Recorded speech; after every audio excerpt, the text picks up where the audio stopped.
నమస్తే D news కి స్వాగతం. నేను పద్మావతి. బులెటిన్ ముందుగా హెడ్లైన్స్. ఇండియా ఏఐ సమ్మిట్ లో పాల్గొన్న ఏపీ సీఎం చంద్రబాబు పలువురు వ్యాపార ప్రముఖులతో భేటీ. శనగ నిల్వలు కేంద్ర ప్రభుత్వం కొనుగోలు చేసే పరిస్థితి లేదన్న బీజేపీ కిసాన్ మోర్చా అధ్యక్షుడు చిగురుపాటి కుమారస్వామి. రాష్ట్ర ప్రభుత్వం ద్వారా కొనుగోలు చేసేలా కృషి చేస్తామని వెల్లడి. సీనియర్ న్యాయవాది నాగిశెట్టి మోహన్ దాస్ మృతి. సంతాపం తెలిపిన న్యాయవాదులు, ఆత్మీయులు. శనివారం అంత్యక్రియలు. న్యూఢిల్లీలోని భారత్ మండపంలో జరుగుతున్న ఇండియా ఏఐ ఇంపాక్ట్ సమ్మిట్ 2026లో సీఎం చంద్రబాబు పాల్గొన్నారు. పలువురు పారిశ్రామికవేత్తలతో సమావేశమయ్యారు. రాష్ట్రంలో పెట్టుబడులకు అనుకూల వాతావరణంతో పాటు ప్రభుత్వం కల్పిస్తున్న రాయితీలను వివరించారు. అనంతరం united nations international computing centre director Sameer చౌహాన్తో భేటీ అయ్యారు. ఈ సంస్థతో ఏపీ ప్రభుత్వం అవగాహన ఒప్పందం కుదుర్చుకుంది. ఈ క్రమంలో కొందరు పారిశ్రామికవేత్తలు ఏపీలో పెట్టుబడులు పెట్టేందుకు ముందుకొచ్చారు. ఆంధ్రప్రదేశ్లో ఆర్టిఫిషియల్ ఇంటెలిజెన్స్, క్వాంటమ్ నైపుణ్యాభివృద్ధి కల్పనపై సీఎం చంద్రబాబు సమక్షంలో 7 ఒప్పందాలు కుదిరాయి. IBM, Calibo, national institute of electronics and IT, వైసర్, ఐఐటి మద్రాసు సంస్థలతో ఒప్పందాలు జరిగినట్లు అధికారులు తెలిపారు. ఆంధ్రప్రదేశ్ను ఆర్టిఫిషియల్ ఇంటెలిజెన్స్ రంగంలో అగ్రగామిగా నిలిపేందుకు పలు కీలక ఒప్పందాలు, ఉన్నత స్థాయి సమావేశాల్లో చంద్రబాబు పాల్గొంటున్నారు. ఏఐ గ్రోత్ ప్లీనరీ సెషన్లో అస్సాం ముఖ్యమంత్రి హిమంత్ బిశ్వా శర్మ, కేంద్ర మంత్రి జితిన్ ప్రసాద్తో కలిసి చంద్రబాబు పాల్గొన్నారు. కేంద్ర మంత్రి Ashwini Vaishnaw, world economic forum CEO Borge బ్రెంట్తో కలిసి కృత్రిమ మేధస్సు ద్వారా పోటీతత్వం అనే అంశంపై జరిగే రౌండ్ టేబుల్ సమావేశానికి హాజరయ్యారు. సిస్టమ్కు రూపకల్పన చేసినట్లు తెలిపారు. ఢిల్లీలో జరుగుతున్న ఇండియా ఏఐ ఇంపాక్ట్ సదస్సులో పాల్గొన్న CM AI accelerators fuelling India's economic growth అనే అంశంపై జరిగే సెషన్లో అస్సోం సీఎం హిమంత బిశ్వ శర్మ, కేంద్ర మంత్రి జితిన్ ప్రసాద, టీసీఎస్ ప్రతినిధులతో కలిసి పాల్గొన్నారు.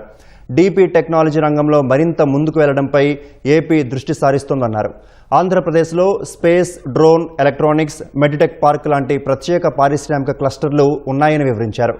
ఈ రంగాల్లో పెద్ద ఎత్తున పెట్టుబడులను ఆకర్షించేలా క్వాంటమ్ ఎకోసిస్టమ్ను తీర్చిదిద్దుతున్నామని తెలిపారు. Honorable Prime Minister is promoting India AI to the global stage. It is inspiring time. Everything is happening in India.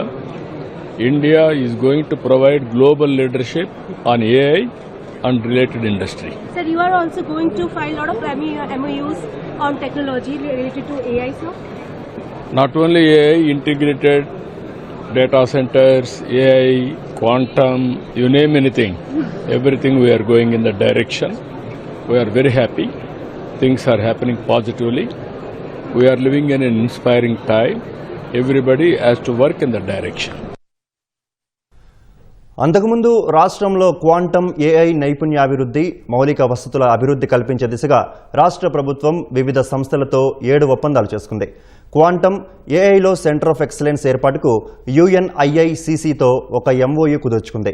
Quantum AI cyber సెక్యూరిటీలో 1,00,000 మంది యువతకు శిక్షణ ఇచ్చేలా ఐబీఎంతో మరో ఎంఓయూ చేసుకుంది. ఏపీలో క్వాంటమ్ ఏఐ వర్సిటీ ఏర్పాటుపై ఎన్ఐఈ ఎల్ఐటీతో ఒకటి, రాష్ట్ర స్థాయి ఏఐ టెక్ హబ్ 5 లేయర్డ్ స్వదేశీ ఏఐ స్టాక్ నిర్మించేలా మరొక ఒప్పందం చేసుకుంది. ఏపీలోని 50 ఉన్నత విద్యా సంస్థల్లో ఏఐ, క్వాంటమ్ టెక్నాలజీని బలోపేతం చేసేలా భారత్ జన్, నెక్స్ట్ జెన్, ఐబీఎంలతో మరో ఒప్పందం కుదుర్చుకుంది. AI academy, AI sandbox ఏర్పాటుకు కాలిబో ఏఐ సంస్థ కూడా ఏపీ ప్రభుత్వంతో ఒప్పందం చేసుకుంది. అమరావతి క్వాంటమ్ వ్యాలీలో సెంటర్ ఆఫ్ ఎక్సలెన్స్ ఏర్పాటుకు వైజర్ సంస్థ మరో ఎంఓయూ చేసుకుంది. ఏపీలో ఏఐ ట్యూటర్ ఏర్పాటుకు ఐఐటి మద్రాస్తో రాష్ట్ర ప్రభుత్వం ఇంకో ఎంఓయూ కుదుర్చుకుంది. విద్యుత్ రంగం రాష్ట్ర ఆర్థిక వ్యవస్థకు మూల స్తంభం అని విద్యుత్ శాఖ మంత్రి గొట్టిపాటి రవికుమార్ అన్నారు. దేశంలో విద్యుత్ సంస్కరణలకు నాంది పలికిన వ్యక్తి చంద్రబాబు అని కొనియాడారు. అసెంబ్లీలో బడ్జెట్పై చర్చలో గొట్టిపాటి రవికుమార్ విద్యుత్ రంగంపై ప్రసంగించారు. వైసీపీ ప్రభుత్వం విద్యుత్ వ్యవస్థను సర్వనాశనం చేసిందని మండిపడ్డారు. గత ప్రభుత్వం ట్రూ-అప్ ఛార్జీల పేరుతో ప్రజలపై 30,000 కోట్ల రూపాయల భారం వేసిందన్నారు. రెన్యూవబుల్ ఎనర్జీ రంగంలో పెట్టుబడిదారులను గత వైసీపీ ప్రభుత్వం రాష్ట్రం నుంచి తరిమికొట్టింది. అప్పుల్లో ఉన్న విద్యుత్ వ్యవస్థను కూటమి ప్రభుత్వం గాడిలో పెడుతోంది. దేశంలో తొలిసారి 13 పైసలు ట్రూ డౌన్ చేసిన ఘనత కూటమి ప్రభుత్వానిది. ఇంటిగ్రేటెడ్ క్లీన్ ఎనర్జీ పాలసీ ద్వారా 160 గిగావాట్ల విద్యుత్ ఉత్పత్తి మా లక్ష్యం. ఆక్వా రైతులకు ₹50 యూనిట్ విద్యుత్ ఇస్తున్నాం. యూనిట్ కొనుగోలు ధరను ₹6.35 తగ్గించి 340 కోట్లు ఆదా చేశాం. ఎస్సీ ఎస్టీలకు పూర్తి రాయితీతో సీఎం సూర్యఘర్ అమలు చేస్తున్నాం అని మంత్రి గొట్టిపాటి సభకు వివరించారు. 6 నెలల్లోనే మిగులు విద్యుత్ రాష్ట్రంగా తీర్చిదిద్దిన ఘనత ముఖ్యమంత్రి చంద్రబాబు నాయుడు గారిది అని చెప్పడంలో సందేహం లేదు. అదేవిధంగా 2014-19లో మా ప్రభుత్వం క్లీన్ ఎనర్జీ పాలసీని తీసుకొచ్చేసి 7 గిగావాట్ల వరకు రెన్యూబుల్ ఎనర్జీ సామర్థ్యాన్ని పెంచడం జరిగింది సార్. తర్వాత 19 నుంచి 24లో గత ప్రభుత్వం విద్యుత్ వ్యవస్థను సర్వనాశనం చేయడమే కాకుండా 122,000 కోట్ల పైగా అప్పులు చేసి విద్యుత్ శాఖను పూర్తిగా నిర్వీర్యం చేసింది సార్. అదేవిధంగా 9 సార్లు విద్యుత్ ఛార్జీలు పెంచడమే కాకుండా ప్రజల మీద భారం వేయటమే కాకుండా ట్రూ-అప్ ఛార్జీల ద్వారా దాదాపు 30,000 కోట్ల పైన భారాన్ని ప్రజల మీద వేసింది సార్. రాష్ట్రంలో పెట్టుబడి పెట్టడానికి వచ్చిన రెన్యూబుల్ ఎనర్జీ డెవలపర్స్ను కూడా తరిగొట్టే పరిస్థితి తీసుకొచ్చింది సార్. దాని ఫలితంగానే ప్రజల విశ్వాసాన్ని కోల్పోయి లాస్ట్కి వైఎస్ఆర్సీపీ పార్టీ 11 సీట్లకే పరిమితం అవ్వాల్సిన పరిస్థితి వచ్చింది సార్. అదేవిధంగా 2024 సంవత్సరంలో కూటమి ప్రభుత్వం అధికారంలోకి వచ్చిన వెంటనే చంద్రబాబు గారి నాయకత్వంలో వైట్ పేపర్ రిలీజ్ చేయడమే కాకుండా విద్యుత్ వ్యవస్థను గాడిలో పెట్టే కార్యక్రమాన్ని చేసింది సార్. గత ప్రభుత్వం ట్రూ-అప్ ఛార్జీలు భారం వేసింది సార్. మన ప్రభుత్వం అధికారంలోకి వచ్చిన తర్వాత దేశంలో మొట్టమొదటిసారి ఏ రాష్ట్ర ప్రభుత్వం చేయలేని పని ట్రూ-అప్ నుంచి ట్రూ డౌన్ చేసి 13 పైసలు ట్రూ డౌన్ చేసిన ఘనత ఈ రాష్ట్ర ప్రభుత్వాన్ని, కూటమి ప్రభుత్వాన్ని, చంద్రబాబు గారి నాయకత్వం సార్. అలాగే ఐస్ పాలసీ 2024 ఇంట్రడ్యూస్ చేసి 160 గిగావాట్ల సామర్థ్యాన్ని రెన్యూబుల్ ఎనర్జీ టార్గెట్ దిశగా ఈ ప్రభుత్వం పనిచేస్తుంది సార్. వ్యవసాయం మరియు అనుబంధ రంగాలకి రోజుకు 9 గంటల పాటు ఉచిత నాణ్యమైన పగటిపూట విద్యుత్ సరఫరాకు ప్రభుత్వం అత్యున్నత ప్రాధాన్యత ఇస్తుంది సార్. అలానే అన్ని వర్గాల వినియోగదారులకి 24/7 నాణ్యమైన విద్యుత్ సరఫరా చేయడానికి ఈ ప్రభుత్వం కట్టుబడి ఉంది. 2026-27 ఆర్థిక సంవత్సరానికి గాను బడ్జెట్లో ఇంధన శాఖకు 13,942 కోట్ల 67 లక్షల సబ్సిడీని అధిక భాగం ఇందుట్లో సబ్సిడీని వినియోగించుకోబడుతుంది సార్. ఇందుట్లో అధిక భాగం ప్రజా సంక్షేమ సబ్సిడీలకే వినియోగిస్తున్నాం సార్. ఈ బడ్జెట్లో ముఖ్యమైన కార్యక్రమం ఆంధ్రప్రదేశ్ ఉచిత వ్యవసాయ పథకం సార్. దీని ద్వారా దాదాపు 22 లక్షల పైగా వ్యవసాయ వినియోగదారులకు ఉచిత విద్యుత్ అందిస్తున్నాం సార్. అదేవిధంగా మన ఆనందరావు గారు చెప్పారు, లైన్ మ్యాన్లు కొడుతున్న మాట వాస్తవం. ఇటీవల కాలంలో ఎనర్జీ అసిస్టెంట్లుగా గ్రామ సచివాలయంలో పనిచేస్తున్న వాళ్ళందరినీ కూడా ప్రభుత్వం తీసుకొని వాళ్ళకి ట్రైనింగ్ ఇచ్చి వాళ్ళ ద్వారా కూడా సేవలు అందిస్తాం. ఇంకా అట్లాంటి ప్రత్యేకమైన పరిస్థితులు ఎక్కడన్నా ఉంటే కనుక తప్పకుండా చర్యలు తీసుకొని పని చేపించే విధానం, ఇంకా మెరుగైన పని చేపించే విధానాన్ని తీసుకొస్తామని చెప్పి కూడా మీ ద్వారా సభకు తెలియజేసుకుంటూ ఈ డిమాండ్ని ఆమోదించవలసిందిగా కోరుతున్నాను. ఏపీ శాసన మండలిలో గందరగోళం నెలకొంది. వైసీపీ ఎమ్మెల్సీలు వెంకటేశ్వర స్వామి ఫోటోలను సభకు తీసుకురావడం, చెప్పులు బూట్లు వేసుకుని దేవుడి ఫోటోతో ఆందోళన చేయడంపై అధికార పక్ష సభ్యులు తీవ్ర అభ్యంతరం తెలిపారు. ఈ వ్యవహారంపై మంత్రి పయ్యావుల కేశవ్ తీవ్రస్థాయిలో మండిపడ్డారు. ఇలాంటి చర్యలను మీరు అనుమతించవద్దంటూ మండలి చైర్మన్ మోషన్ రాజుకు విజ్ఞప్తి చేశారు. తీవ్ర గందరగోళం నడుమ చైర్మన్ మోషన్ రాజు సభను వాయిదా వేశారు. దేవుడంటే వారికి భయం, నమ్మకం లేవన్నారు. చెప్పులు బూట్లు వేసుకుని దేవుడి ఫోటోతో వైసీపీ నేతలు సభకు వచ్చారని మంత్రులు మండిపడ్డారు. హెరిటేజ్ సంస్థకు అనుబంధంగా ఉన్న ఇందాపూర్ డైరీ ద్వారా టీటీడీకి నెయ్యి సరఫరాపై చర్చించాలని వైఎస్ఆర్ కాంగ్రెస్ పార్టీ సభ్యులు కుంభా రవిబాబు, తుమ్మాటి మాధవరావు, మంగమ్మ ఇచ్చిన వాయిదా తీర్మానాలను మండలి చైర్మన్ మోషన్ రాజు తిరస్కరించారు. తిరుపతి లడ్డూ ప్రసాదం కల్తీపై ఎమ్మెల్సీ బల్లి కళ్యాణ్ చక్రవర్తి ఇచ్చిన వాయిదా తీర్మానాన్ని తిరస్కరించిన చైర్మన్ ప్రశ్నోత్తరాలను చేపట్టారు. దీంతో ఇందాపూర్ డైరీపై మండలిలో చర్చించాలని సభలో వైసీపీ ఎమ్మెల్సీలు ఆందోళన కొనసాగించారు. వెంకటేశ్వర స్వామి ఫోటోలు, ప్లకార్డులు పట్టుకుని పొడియం చుట్టుముట్టి ఆందోళనకు దిగారు. సభా కార్యక్రమాలను అడ్డుకున్నారు. వైసీపీ ఎమ్మెల్సీలు బూట్లు చెప్పులు వేసుకుని దేవుని ఫోటో పెట్టుకుని నిరసన చేశారు. చట్టసభలో మహాపచారానికి పాల్పడ్డారంటూ అధికారపక్ష సభ్యులు తీవ్ర అభ్యంతరం వ్యక్తం చేశారు. సభలోకి వెంకటేశ్వర స్వామి ఫోటోలు తీసుకురావటం, అవి పట్టుకుని నిరసన తెలపటంపై ఆగ్రహం వ్యక్తం చేశారు. ఇది అనైతికమని మంత్రి పయ్యావుల కేశవ అన్నారు. సభలో దేవుడి ఫోటోలు అనుమతించవద్దని కోరారు. దేవుడిని కూడా రాజకీయాల్లోకి లాగుతున్నారని మండిపడ్డారు. ఈ దుర్మార్గపు చర్యలను అనుమతించకూడదని చైర్మన్ కోరారు. ప్రజలను రెచ్చగొట్టే ప్రయత్నం చేస్తున్నారని ధ్వజమెత్తారు.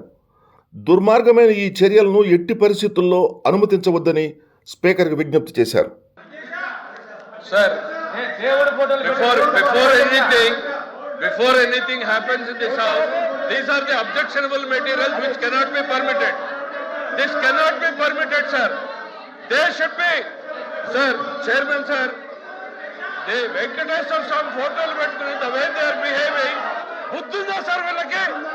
రాజకీయాల్లోకి లాగుతారా సార్? వీళ్ళకి బుద్ధుందా? మీరు if you have to take the permit, Chairman, sir. Venkateswara మమ్మల్ని తీసేయండి. చైర్మన్ సార్, దేవుడి ఫోటోల్ని పెట్టుకుని సభలో రావడం అనేటువంటిది దేవుణ్ణి రాజకీయాల్లోకి లాగేటువంటి ప్రయత్నం చేస్తున్నటువంటి ఈ దుర్మార్గపు చర్యను మీరు అనుమతించకూడదు సార్. సార్ చైర్మన్ గారు ప్లీజ్ డౌన్ చేయండి. చైర్మన్ గారు, దేశ చరిత్రలో జరిగినటువంటి అంశం తీసేయండి. Chairman garu, you have to come to the rescue now.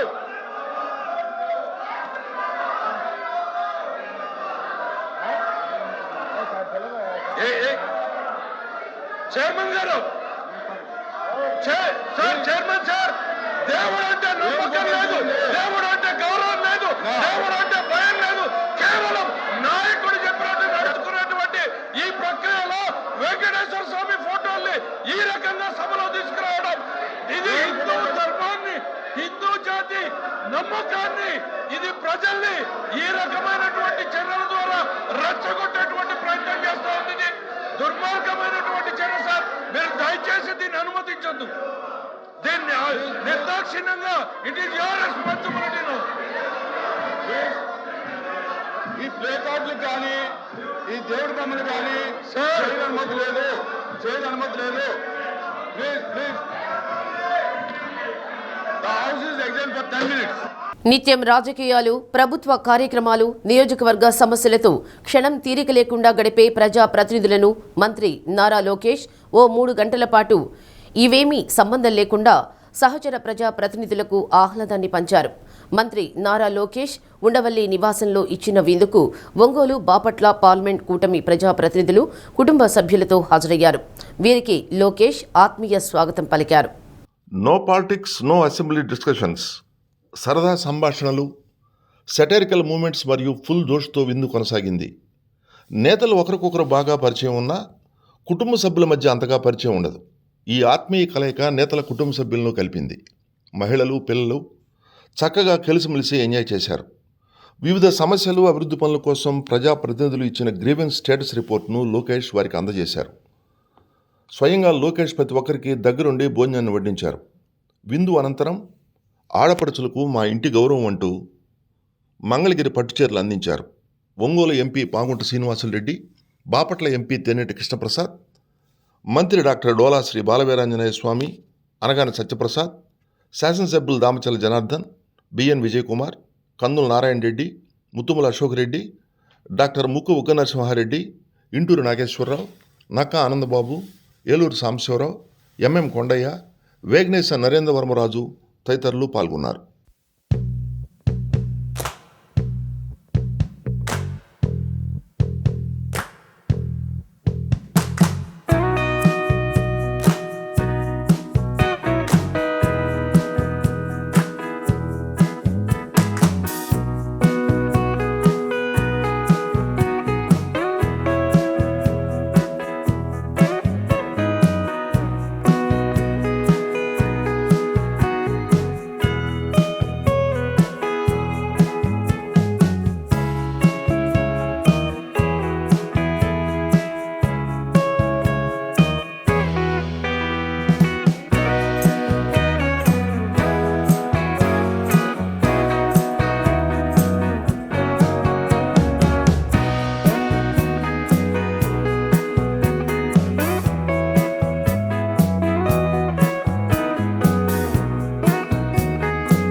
ఉన్న బకాయిలను చెల్లించాలని కోరుతూ నగరపాలక సంస్థకు చెందిన మంచినీటి సరఫరా వాహనాలను నిలిపివేశారు. తమ బకాయిలు చెల్లించే వరకు వాహనాలు నడపబోమని ఫిల్టర్ బెడ్ వద్ద నిరసనకు దిగారు. లక్షల్లో బకాయిలు చెల్లించాల్సి ఉన్న నగరపాలక సంస్థ అధికారులు బిల్లులు చెల్లించకుండా వ్యవహరిస్తున్నారని మంచినీటి సరఫరా వాహనదారులు యజమానులు ఆరోపించారు. వాహనదారుల ఆందోళనను తెలుసుకున్న అధికారులు వారితో జరిపిన చర్చలు సఫలం కావడంతో తిరిగి తాగునీటి సరఫరా వాహనాలు యథావిధిగా పనిచేశాయి.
మంచి ధర లభిస్తుందనే ఉద్దేశంతో రైతులు నిల్వ చేసుకున్న శనగలను కేంద్ర ప్రభుత్వం నాఫెడ్ ద్వారా కొనుగోలు చేసే పరిస్థితి లేనందున రాష్ట్ర ప్రభుత్వం కొనుగోలు చేసి ఆదుకునేలా బీజేపీ కిసాన్ మోర్చా కృషి చేస్తుందని అధ్యక్షుడు చిగురుపాటి కుమారస్వామి అన్నారు. పార్టీ సంస్థాగత కార్యక్రమాలకు వచ్చిన కుమారస్వామిని పలువురు పార్టీ అనుబంధ సంఘాల నాయకులు సత్కరించారు. జిల్లాలో శనగ రైతుల సమస్య తెలుసుకునేందుకు గతంలో ఒక సమావేశం ఏర్పాటు చేయడం జరిగిందని, ఆ సమావేశంలో రైతుల అభిప్రాయాలను కేంద్ర పార్టీ, కేంద్ర రాష్ట్ర ప్రభుత్వాల దృష్టికి తీసుకువెళ్లడం జరిగిందని కుమారస్వామి అన్నారు. నాఫెడ్ ద్వారా మార్క్ఫెడ్ రాష్ట్రంలో కొత్తగా పండించిన శనగలు కొనుగోలు చేయడం జరుగుతుందని, నిల్వ ఉన్న శనగలు కొనుగోలు చేయలేని పరిస్థితి ఏర్పడిందని తెలిపారు. దేశంలో ఏ రాష్ట్రంలో తలెత్తని సమస్య మన రాష్ట్రంలోనే ఏర్పడిందన్నారు. జిల్లా కిసాన్ మోర్చా అధ్యక్షుడు కావూరి వాసు పాల్గొన్నారు.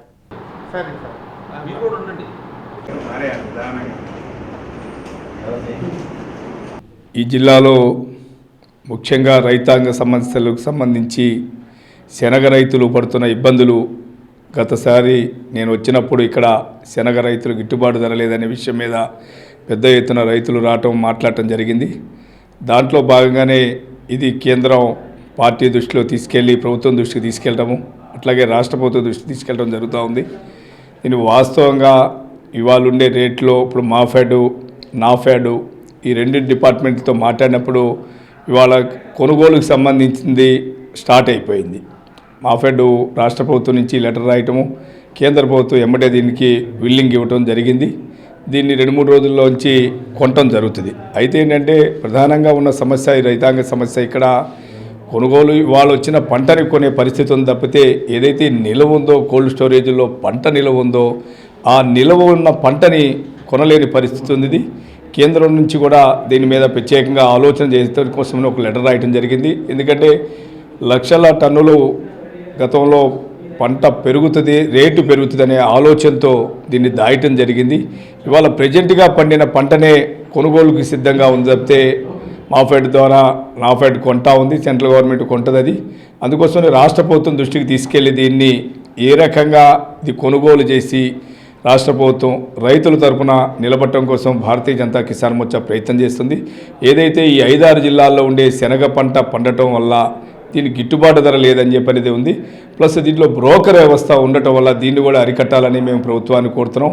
ఎందుకంటే 5,800 చిల్లర ఉంటే రేటు ఇవాళ బ్రోకర్లు 5,100, 5,200 కొంటున్నారని చెప్పనేది రైతులు ఆలోచన. దీన్ని అరికట్టాలని చెప్పని రాష్ట్ర ప్రభుత్వానికి కూడా మనం విజ్ఞప్తి చేయడం జరిగింది. ఈ నిల్వున్న పంటని వీలైనంత తొందరగా, ఎందుకంటే కేంద్ర ప్రభుత్వం కొనే ఇంతవరకు ఆ రకంగా లేదు, మిగతా రాష్ట్రాల్లో కూడా ఎక్కడ కూడా నిలవలేదని చెప్పని అన్నారు. కేవలం ఆంధ్రప్రదేశ్లోనే ఈ పంట ఎక్కువగా రేటు పెరుగుద్దనే ఉద్దేశంతో రైతులు నిల్వ ఉంచుకోవడం జరిగింది. దీన్ని రాష్ట్ర ప్రభుత్వం ద్వారా కొనుగోలు చేయాలని మేము కూడా భారతీయ జనతా కిసాన్ మోర్చా తరఫున మీ ద్వారా కూడా, మీడియా ద్వారా కూడా విజ్ఞప్తి చేస్తున్నాం. రైతుల్ని ఆదుకోవాలనేది కూడా రాష్ట్ర ప్రభుత్వం ఆలోచన చేయాలనేది కోరుతున్నాం. ఒంగోలుకు చెందిన ప్రముఖ న్యాయవాది నాగిశెట్టి మోహన్ దాస్ అనారోగ్యంతో హైదరాబాద్లో ఈరోజు ఉదయం 5:30 మృతి చెందారు. ఆయన వయసు 69 సంవత్సరాలు. ప్రముఖ న్యాయవాది నాగిశెట్టి రంగారావు కుమారుడు మోహన్ దాస్ ఏబిఎం హైస్కూల్, మంగమ్మ కాలేజీలో గ్రాడ్యుయేషన్ అనంతరం న్యాయ విద్య పూర్తి చేసి తండ్రి వద్ద ప్రాక్టీస్ను ప్రారంభించి మంచి ప్రతిభగల న్యాయవాదిగా గుర్తింపు పొందారు. న్యాయవాది వృత్తితో పాటు క్రికెట్ అంటే ఎంతో మక్కువ చూపేవారు. నాగిశెట్టి మోహన్ దాస్ ఒంగోలు బార్ అసోసియేషన్ అధ్యక్షుడిగా ఏకగ్రీవంగా ఎన్నికై వివాదరహితుడిగా పనిచేశారు. ప్రకాశం జిల్లా క్రికెట్ అసోసియేషన్ ప్రెసిడెంట్గా జిల్లాలో క్రికెట్ అభివృద్ధికి ఎంతగానో కృషి చేశారు. ప్రతి ఒక్కరిని పలకరిస్తూ ఆప్యాయంగా మెలిగే మోహన్ దాస్ ఆకస్మిక మరణం పట్ల ఆత్మీయ బంధుమిత్రులు శోకంలో మునిగిపోయారు. అనారోగ్యంతో కొద్ది రోజుల క్రితం హైదరాబాద్లోని ఓ ప్రైవేట్ ఆసుపత్రిలో చికిత్స పొందుతున్న మోహన్ దాస్ సంపూర్ణ ఆరోగ్యంతో తిరిగి వస్తారని భావించిన ఆత్మీయులందరికీ ఆయన ఆకస్మిక మృతితో విషాదం నెలకొంది. మోహన్ దాస్కు 2 పిల్లలు. కుమార్తె అమెరికాలో ఉంటుండగా కుమారుడు న్యూజిలాండ్ నుండి వచ్చి హైదరాబాద్లో స్థిరపడ్డారు. తండ్రి అనారోగ్య సమస్య తెలుసుకున్న పిల్లలిద్దరూ హైదరాబాద్లో హాస్పిటల్కి వచ్చి ఉంటున్నారు. రేపు ఉదయం అంత్యక్రియలు నిర్వహించున్నట్లు తెలిపారు. అడ్వకేట్ మోహన్ దాస్ మరణం పట్ల ఒంగోలు పార్లమెంట్ సభ్యులు మాగుంట శ్రీనివాసరెడ్డి, శాసనసభ్యులు దామచల్ల జనార్దన్, దాస్ సహచరులు న్యాయవాది సిరిగిరి రంగారావు, మున్సిపల్ మాజీ చైర్మన్ మంత్రి శ్రీనివాసరావు, ప్రకాశం జిల్లా క్రికెట్ అసోసియేషన్ ప్రతినిధి కొల్లా మధు తమ ప్రగాఢ సానుభూతి తెలిపారు. అడ్వకేట్ దాస్తో తమకున్న అనుభవాన్ని గుర్తు చేసుకొని కన్నీటి పర్యంతమవుతున్నారు. Sirigiri Rangarao, Ongole bar association ex president. ఈరోజు చాలా దుర్దినం. నా మిత్రుడు, ప్రాణ స్నేహితుడు, నా క్లాస్మేటు, రూమ్మేటు, నా సమకాలికుడు నాగిశెట్టి మోహన్ దాస్ ఈరోజు అకాల మరణం చెందాడు. నా మిత్రుడు, నేను కాలేజీలో ఒకేసారి డిగ్రీ చదువుకున్నాం. శర్మ కాలేజీలో నేను ఆంధ్ర యూనివర్సిటీ కబడ్డీ ప్లేయర్గా, మంగమ్మ కాలేజీలో నా మిత్రుడు నాగిశెట్టి మోహన్ దాస్ క్రికెట్ ప్లేయర్గా ఆంధ్ర యూనివర్సిటీకి ఒకేసారి ఆడటం జరిగింది. అక్కడి నుంచి కూడా అన్నదమ్ములుగా ఉంటూ వచ్చాము. ఒక విధంగా చెప్పాలంటే మా బంధం రామలక్ష్మణ్ లాంటిది. బంధం లెక్కలో తెలివితేటల్లో కృష్ణార్జునం. ఆయన కృష్ణుడిగా, నేను అర్జునుడిగా, నేను రాముడిగా, ఆయన లక్ష్మణుడిగా ఏ విధంగా బంధాలు ఉన్నాయో, స్నేహాలు ఉన్నాయో వాటన్నిటికీ ఇద్దరం కలిసిమెలిసి మరి ఆటలాడుకున్నాం. చరిత్ర మా మిత్రులిద్దరికీ ఉన్నది. అలాంటి స్నేహితుడిని కోల్పోవటం ఎంతో బాధాకరంగా ఉంది. అలాంటి మిత్రుడు మరి ఒక జన్మలో కూడా, ఇతుగు జన్మలో కూడా మళ్ళీ ఇద్దరం కలిసి ఉండాలని, కలిసి జీవించాలని చెప్పి, కలిసి ఉండాలని కోరుకుంటూ, నా మిత్రుడికి మరి ఆత్మశాంతి కలగాలని ఆ దేవుని ప్రార్థిస్తూ, వారి కుటుంబ సభ్యులకి ప్రగాఢ సానుభూతి తెలియజేస్తూ సెలవు తీసుకుంటున్నాను. నా పేరు కొల్లా మధు. ఈరోజు ప్రముఖ లాయరు మోహన్ దాస్ గారు ఈ ఉదయం 4 గంటలకి అపోలో ఆసుపత్రి హైదరాబాద్లో మరణించడం జరిగింది. ఆరోగ్యరీత్యా ఆయన ఒక 20 రోజుల నుంచి హాస్పిటల్లో ఉన్నారు. ఈరోజు ఉదయం ఆయన చనిపోవడం జరిగింది. ఆయన గతంలో ఏంటంటే ఆంధ్ర క్రికెట్ అసోసియేషన్ వైస్ ప్రెసిడెంట్గా ఉండేవాడు. అదేవిధంగా ప్రకాశం జిల్లాలో 25 సంవత్సరాల నుంచి ఈ క్రికెట్ అసోసియేషన్ దీంట్లో ఆయన ప్రముఖ పాత్ర వహించాడు. ఆంధ్ర క్రికెట్ అసోసియేషన్లో ఆయన ప్రముఖంగా లీగల్ చైర్మన్గా కూడా పనిచేయడం జరిగింది. ఆయన చాలా ఆంధ్ర క్రికెట్ అసోసియేషన్లో చాలా మార్పులు తీసుకురావడం జరిగింది. అదేవిధంగా ఆయన చాలామంది చామండి విశ్వనాథ్ కానీ గంగరాజు గారు కానీ అదేవిధంగా ఈ గతంలో చేరెడ్డి భాస్కర్ రెడ్డి వర్గానికి సంబంధించిన క్రికెట్ అసోసియేషన్ వాళ్ళు కూడా రావడానికి, అదేవిధంగా ఈ మధ్యకాలంలో మళ్ళీ గవర్నమెంట్ మారిన తర్వాత నాని గారు అదేవిధంగా సతీష్ గారు వీళ్ళ వర్గం రావడానికి ప్రముఖ పాత్ర ఆయన వహించాడు. అయితే ఆయనకి ఉన్న టైంలో వైస్ ప్రెసిడెంట్గా పిల్లలకి గతంలో 50 రూపాయలు మాత్రమే రోజుకి అలవెన్స్ ఇచ్చేవాళ్ళు ఆడే టైంలో, దాన్ని 250 రూపాయలు.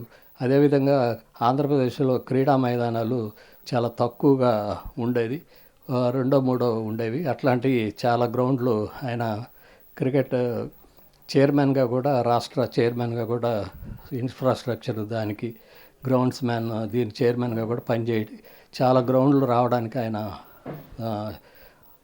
చేయడం జరిగింది. చాలా వరకు ఆయన వాడుకున్నారు కానీ ఆయనకి రావాల్సిన గుర్తింపు చాలా లేకపోవడం, చాలామంది పదవులు వచ్చిన తర్వాత ఆయన పక్కనకి తోసేయడం జరిగింది. అది చాలా విచారకరమైన అంశం ఇది. అదేవిధంగా ఆయన మధ్యకాలంలో ఆరోగ్యరీత్యా ఆల్ ఆఫ్ సడన్గా అపోలో హాస్పిటల్లో చేరడం, ఈరోజు ఉదయం చనిపోవడం చాలా విచారకరం. చాలా నాకు ప్రత్యేకంగా ఆయన అనుబంధం 10 సంవత్సరాల నుంచి బాగా అనుబంధం. అలాంటిది ఆయన లేకపోవడం చాలా చింతించదలసిన విషయంగా. దక్షిణ భారతదేశంలో అత్యంత విశ్వసనీయమైన ఆభరణాల బ్రాండ్గా ప్రసిద్ధి చెందిన పిఎంజే జ్యువెలర్స్ విస్తరణలో భాగంగా ఒంగోలులో నూతన షోరూం ఘనంగా ప్రారంభించారు. అద్దంకి బస్టాండ్ సమీపంలో వ్యూహాత్మకంగా ఏర్పాటు చేసిన కొత్త స్టోర్ ఈ ప్రాంతంలోని వినియోగదారులకు పెద్ద రీటైల్ సెంటర్గా, ఆభరణాల షాపింగ్కు హాట్స్పాట్గా మారింది. పిఎంజే జ్యువెలర్స్ సమకాలీన చక్కదనంతో సంప్రదాయాన్ని అందంగా మిళితం చేస్తుందని బిగ్ బాస్ ఫేమ్ తనూజ అన్నారు. కొత్త స్టోర్ వైవిధ్యమైన ఆభరణాలు, సంక్లిష్టమైన హస్తకళను చూడడం నిజంగా ఆశ్చర్యంగా ఉంది. అన్ని ప్రాంతాల్లో ఆదరణ పొందుతున్నట్లుగా ఒంగోలులో కూడా తమ విజయాన్ని కొనసాగించాలని ఆశిస్తున్నట్లు తెలిపారు. ఒంగోలులో పిఎంజే జ్యువెలర్స్ వంటి ప్రఖ్యాత బ్రాండ్ తన ఉనికిని విస్తరించడం ఈ ప్రాంతానికి గర్వకారణమని దామచర్ల నాగసత్యలత అన్నారు. కొత్త షోరూం స్థానిక ఉపాధి, ఆర్థిక వృద్ధికి అవకాశాలను సృష్టిస్తూనే నగరం రీటైల్ ల్యాండ్స్కేప్ను పెంచుతుందన్నారు. ఇక్కడ ఇలాంటి ముఖ్యమైన ప్రయత్నానికి పిఎంజే బృందానికి నా హృదయపూర్వక అభినందనలు తెలియచేస్తున్నాను అని పేర్కొన్నారు. మా బ్రాండ్ విస్తరణలో భాగంగా ఒంగోలు స్టోర్ ప్రారంభం కావడం మా కస్టమర్లకు మంచి క్యూరేటెడ్ ఆభరణాన్ని అందించడానికి మా నిబద్ధతను ప్రతిబింబిస్తుందని రాష్ట్ర హెడ్ హైదర్ అలీ అన్నారు. ప్రారంభ సందర్భంగా ప్రత్యేక ఆఫర్లను ప్రకటించింది. 2.5 లక్షలు అంతకంటే ఎక్కువ విలువైన ప్రతి కొనుగోలుపై ఉచిత బంగారు నాణెం అందిస్తున్నట్లు తెలిపారు. ప్రారంభం రోజున కస్టమర్లను గణనీయంగా ఆకర్షించింది. Cluster manager Kandukuri Aravind Kumar, Ongole store manager Roop Kumar, sales manager Venkata Suresh కస్టమర్లు పాల్గొన్నారు.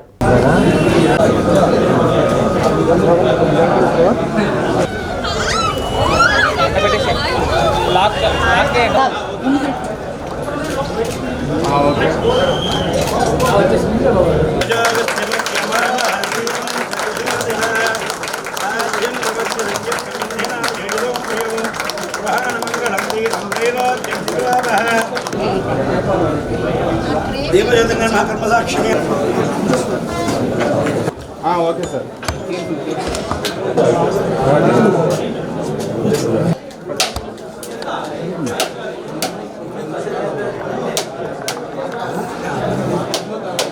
సత్యం పరిశంచామి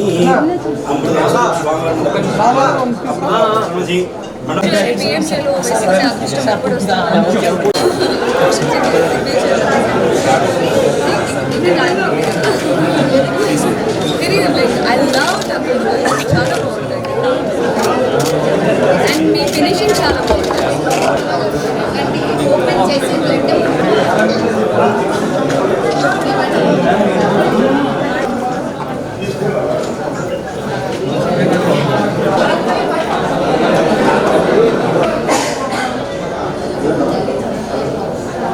ముందుగా యజమానికి అందరికీ శుభాకాంక్షలు. అందరికీ ఆల్ ద బెస్ట్ అండి. యజమాని అందరికీ కూడా 60 years అయింది పిఎంజే జ్యువెలరీస్ పెట్టి. అందులో మాకు 20 years నుంచి మాకు పిఎంజేతో అనుబంధం ఉంది.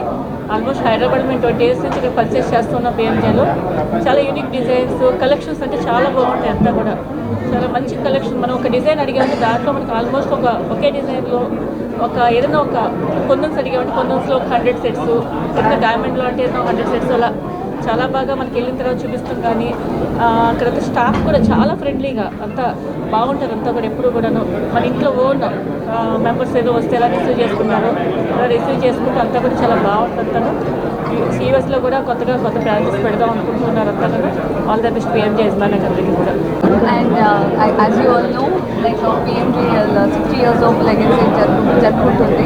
అండ్ ఆల్సో హైదరాబాద్లో స్టార్ట్ చేశారు. ఇప్పుడు ప్రతి చోట లైక్ కర్ణాటక కావచ్చు అండ్ తమిళనాడు కావచ్చు. And this month Feb 27th యూఎస్లో కూడా లాంచ్ చేయబోతున్నారు. అండ్ నేను కొంచెం కొత్త పిఎంజేకి, కానీ I'm become a fan of PMJ because వీళ్ళ దగ్గర చాలా యూనిక్ కలెక్షన్స్ ఉన్నాయి. మనకు ఇలాంటిది లేదు అనేది లేదు. ప్రతి లైక్ వెరైటీస్ లైక్ గోల్డ్లో కావచ్చు, డైమండ్స్లో కావచ్చు, చాలా యూనిక్ డిజైన్స్ ఉన్నాయి. And and once again congratulations PMJ and all the very best. Thank you very much. Business head.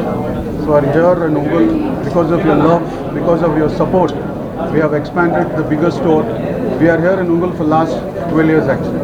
So our wings has been expanded entire south now. So we are probably launching the store by Feb 27th in US also. So we are known for our bridal designs, good designs, ethnic designs.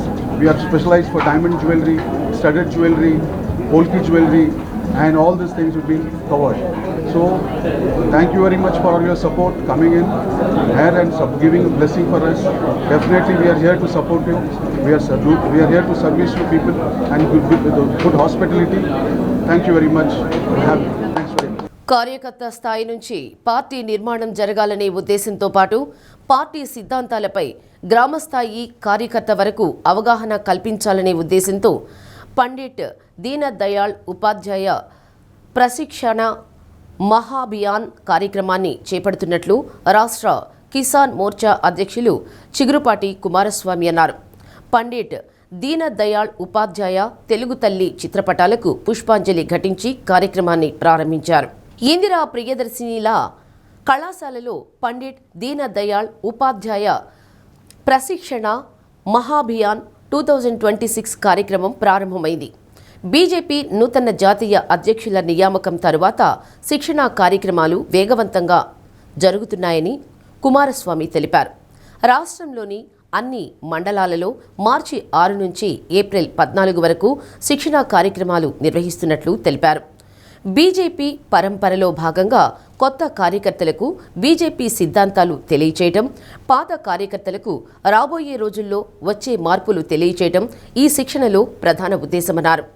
Party సిద్ధాంతాలతో పాటు క్రమశిక్షణ, దేశభక్తి, భారతీయత, BJP మూలసూత్రం తెలియచేయటం ప్రధాన ఉద్దేశమన్నారు.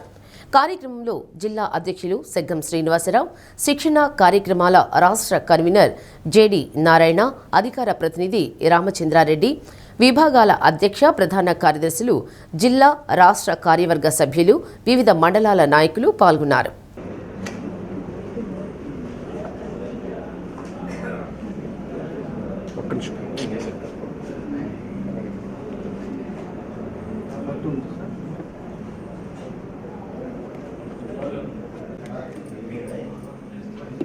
भारत माता की जय। भारत माता की जय। जय जय माता। भारत माता।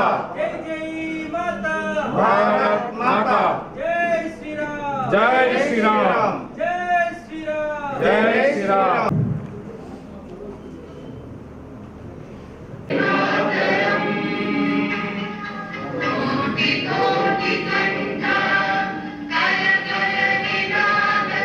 ఇది దేశవ్యాప్తంగా ప్రశిక్షణ అనేది అంటే కార్యకర్త నిర్మాణం చేయడం కోసం అని చెప్పని ఒక కార్యశాల నిర్మాణం జరుగుతుంది.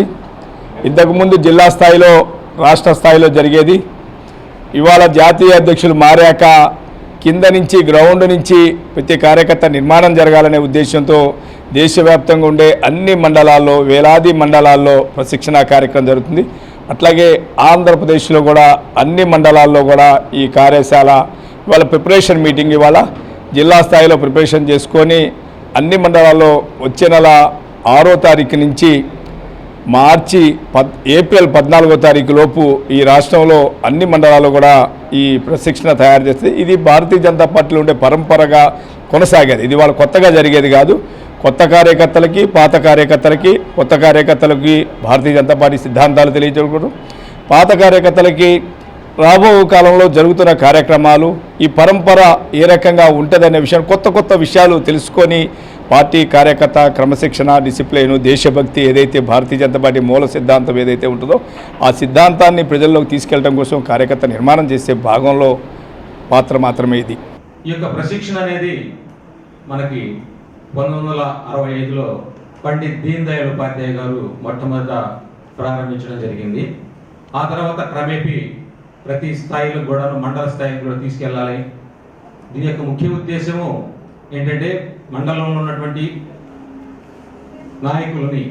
నాయకులుగా తీర్చిదిద్దడం, అలానే వారి యొక్క వ్యక్తిత్వాన్ని పెంపొందించడం, సమాజం పట్ల అవగాహన పెంచడం, ఈ రకమైనటువంటి క్రమశిక్షణ కలిగిన మంచి నాయకుడిగా అభివృద్ధి చేయాలి, డెవలప్ చేయాలని ఒక సదుద్దేశంతో మండల స్థాయి నుంచి జాతీయ స్థాయి వరకు ఈ యొక్క కార్యక్రమాలు జరుగుతూ ఉంటాయి. అందులో భాగంగానే తమ న్యాయమైన సమస్యలు పరిష్కరించాలని కోరుతూ వ్యవసాయ సహకార సంఘాల ఉద్యోగులు చేపట్టిన నిరవధిక సమ్మె 3వ రోజుకు చేరుకుంది. ఆంధ్రప్రదేశ్ రాష్ట్ర వ్యవసాయ సహకార సంఘాల యువజన ఐక్యవేదిక ఆధ్వర్యంలో పీడీసీసీ బ్యాంక్ ప్రధాన కార్యాలయం ఎదుట చేపట్టిన నిరవధిక సమ్మెలో వ్యవసాయ సహకార ఉద్యోగులు నల్ల బ్యాడ్జీలు ధరించి నిరసనను తెలియజేశారు. జీవో నెంబర్ 36ను అమలు చేసి పెండింగ్లో ఉన్న వేతనాలు సవరణ చేయాలని ప్రభుత్వాన్ని విజ్ఞప్తి చేశారు. పదవీ కాల వ్యవధిని 62 ఏళ్లకు పెంచాలన్నారు. సహకార సంఘాలలో పనిచేస్తున్న ఉద్యోగులను రెగ్యులర్ చేయాలని ఐక్యవేదిక నాయకులు ప్రభుత్వాన్ని విజ్ఞప్తి చేశారు. రాష్ట్ర ఉపాధ్యక్షులు పెన్యాల హనుమంతరావు, జిల్లా అధ్యక్షులు మనోజ్, ప్రధాన కార్యదర్శి రామాంజనేయులు, మల్లికార్జున్ తదితరులు పాల్గొన్నారు.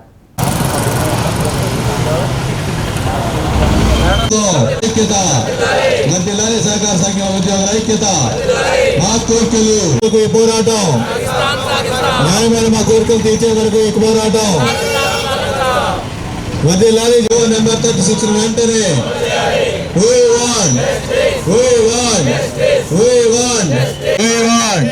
మా కోరికలు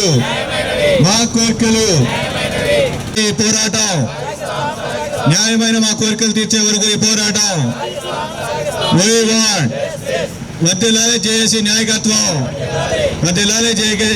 కేంద్ర ప్రభుత్వం ఇటీవల తీసుకున్న నిర్ణయం పొగాకు రైతులకు కొంత ఊరట కలిగించింది.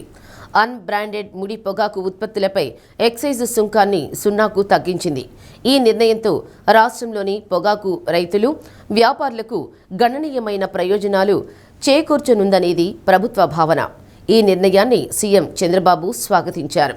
కేంద్ర ప్రభుత్వం ఇటీవల ముడి పొగాకుపై తీసుకువచ్చిన నూతన పన్ను విధానంపై ప్రత్యేక కథనం.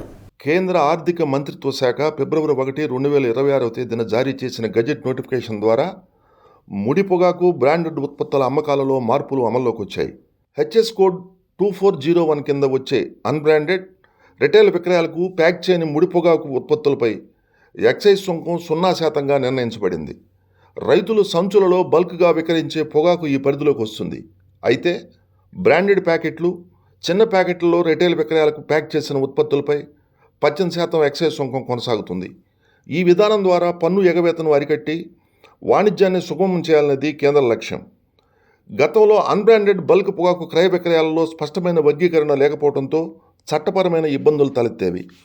రైతులు, వ్యాపారులు నష్టపోయేవారు. కేంద్రం తీసుకున్న ఈ నిర్ణయం వల్ల పొగాకు రైతులకు మేలు చేసే కీలకమైన ముందడుగు అని సీఎం చంద్రబాబు పేర్కొన్నారు. ఆంధ్రప్రదేశ్ ప్రభుత్వం ఈ గెజెట్ను పరిగణలోకి తీసుకొని దేశవ్యాప్తంగా కఠినంగా అమలు చేయాలని కేంద్రం పరోక్ష పన్నులు కస్టమ్స్ బోర్డుకు విజ్ఞప్తి చేసింది. ఈ మార్పులతో ముడి పొగాకు సరఫరా వ్యవస్థకు ఉపశమనం లభిస్తుందని, ప్రభుత్వ ఆదాయానికి కూడా ఇబ్బంది లేకుండా ఉంటుందని రాష్ట్ర ఆర్థిక శాఖ వెల్లడించింది. ప్రస్తుతం బల్క్ పొగాకుపై ఎలాంటి పన్ను లేకపోవడంతో వారికి మెరుగైన ధరలు లభించే అవకాశం ఉంది. అలాగే బ్రాండెడ్ ఉత్పత్తులలో ముడి పొగాకు పేరుతో జరిగే దుర్వినియోగానికి కొత్త మార్గదర్శకాలు అడ్డుకట్టవేనున్నాయి. అయితే కొంతమంది రైతుల్లో ఇటీవల కేంద్ర ప్రభుత్వం తీసుకొచ్చిన పన్నుల విధానంతో బ్రాండెడ్ సిగరెట్ ప్యాకెట్లపై పన్నులు విపరీతంగా పెంచడం వల్ల బహిరంగ మార్కెట్లోకి కల్తీ రకం సిగరెట్లు, ఇతర పొగాకు ఉత్పత్తులు వచ్చే అవకాశం ఉందంటున్నారు. ఇప్పటికే మార్కెట్లో బ్రాండెడ్ సిగరెట్లకు సమాంతరంగా నాణ్యత తక్కువగా ఉండే సిగరెట్లు వివిధ బ్రాండ్ల పేరుతో ఆకర్షణీయమైన ప్యాకెట్లతో బహిరంగ మార్కెట్లో చలామణి అవుతున్నాయి. బ్రాండెడ్ సిగరెట్లపై సుంకాన్ని పెంచడం వల్ల వాటి ధరలు పెరిగిపోయి వినియోగదారులు నకిలీ సిగరెట్లు కొనుగోలు చేసే అవకాశం ఉండటంతో ప్రధాన సిగరెట్ ఉత్పత్తి సంస్థలు రైతుల నుంచి పొగాకు కొనుగోలు చేసేందుకు వెనకడుగు వేయడం జరుగుతుందని, దీని ద్వారా పొగాకుకు సరైన ధరలు లభించవు అనే అనుమానాన్ని పొగాకు రైతు వర్గాల ప్రతినిధులు అంటున్నారు.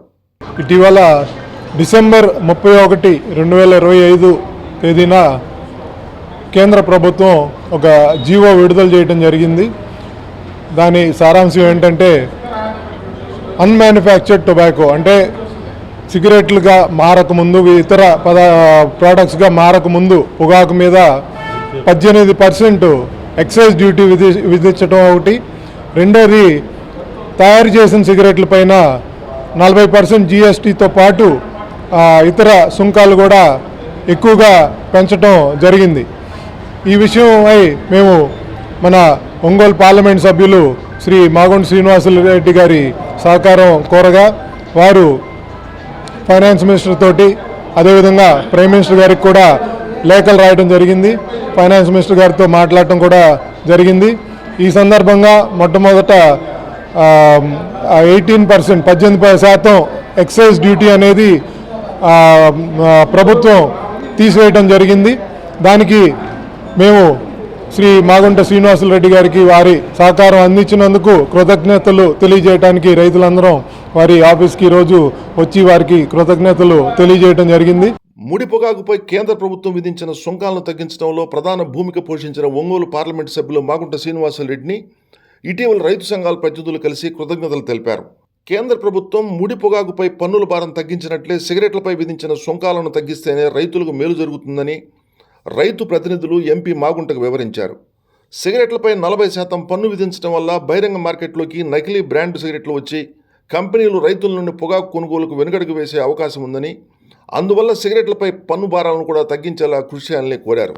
సహచర పార్లమెంటు సభ్యులతో కలిసి ఆర్థిక మంత్రితో చర్చించి రైతుల ఇబ్బందులను వారి దృష్టికి తీసుకెళ్తామని ఎంపీ మాగుంట శ్రీనివాసులరెడ్డి హామీ ఇచ్చారు.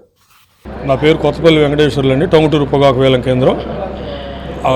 కేంద్ర ప్రభుత్వం గత డిసెంబర్ 31న జారీ చేసిన ఆ జీవోలో ఉన్న ఎక్సైజ్ డ్యూటీ రైతుల మీద విధించిన, డైరెక్ట్గా రైతుల మీద విధించిన ఎక్సైజ్ డ్యూటీ తీసేయించమని మేము 2-3 దఫాలుగా మన ఎంపీ మాగుంట శ్రీనివాసులరెడ్డి గారిని కలవటం జరిగింది. ఆయన మిగతా నాయకులను కలుపుకొని వెళ్ళి పార్లమెంట్లో ఆయన చేసిన కృషి ఫలితంగా డైరెక్ట్గా రైతుల మీద విధించిన ఎక్సైజ్ డ్యూటీ తప్పించేసి ప్రస్తుతానికి రైతులకు ఉపశమనం కల్పించారు. కానీ దీని మీద కొంత అస్పష్టత ఉందండి. ఇంకా రైతులకు తప్పించిన ఈ ఎక్సైజ్ డ్యూటీని డైరెక్ట్ సిగరెట్ల మీద విధించారని తెలుస్తుంది.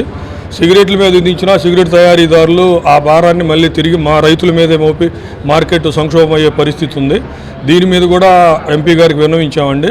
అయ్యా క్లారిఫికేషన్ తీసుకుంటాము, చేస్తామన్నారు. నేను ఎంపీ గారు చేసిన కృషికి కృతజ్ఞతలు తెలుపుదామని రైతులందరం కలిసి వచ్చాము. మార్కాపురం జిల్లా దోర్నాల శ్రీశైలం రహదారి మల్లికార్జున నగర్ వద్ద ఆగి ఉన్న ఆర్టీసీ బస్సును ఎదురుగా వచ్చిన కారు ఢీకొట్టింది. కారులో మహారాష్ట్రకు చెందిన 3 భక్తులు శ్రీశైలంలో దర్శనం ముగించుకుని తిరిగి వెళ్తూ ఉండగా ఈ ప్రమాదం చోటు చేసుకున్నట్లు పోలీసులు తెలిపారు. కారులో ఉన్న 2 గాయాలు కావడంతో దోర్నాల ప్రభుత్వ ఆసుపత్రికి తరలించారు. ఇదే సమయంలో బస్సులో 6 ప్రయాణికులు ఉన్నప్పటికీ ఎవరికీ గాయాలు కాలేదు. దీంతో పెద్ద ప్రమాదం తప్పిందని స్థానికులు చెబుతున్నారు. ప్రమాదంలో కారు ముందు భాగం పూర్తిగా ధ్వంసం కాగా బస్సు పాక్షికంగా దెబ్బతింది. పోలీసులు కేసు నమోదు చేసి దర్యాప్తు చేస్తున్నారు.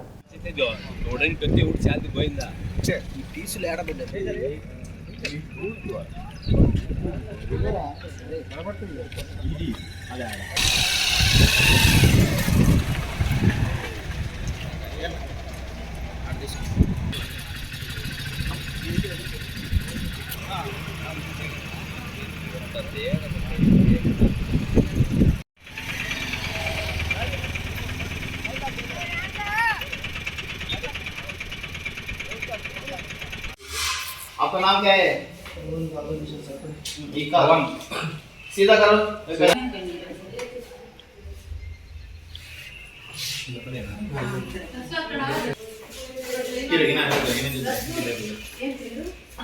पवन दर्द है इधर इधर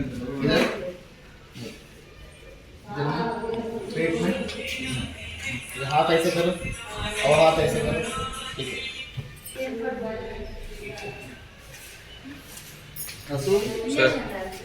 రంజాన్ ఉపవాస వేళలు 21/2/2026 శనివారం సహారీ ఉదయం 5:11 ఇఫ్తార్ సాయంత్రం 6:19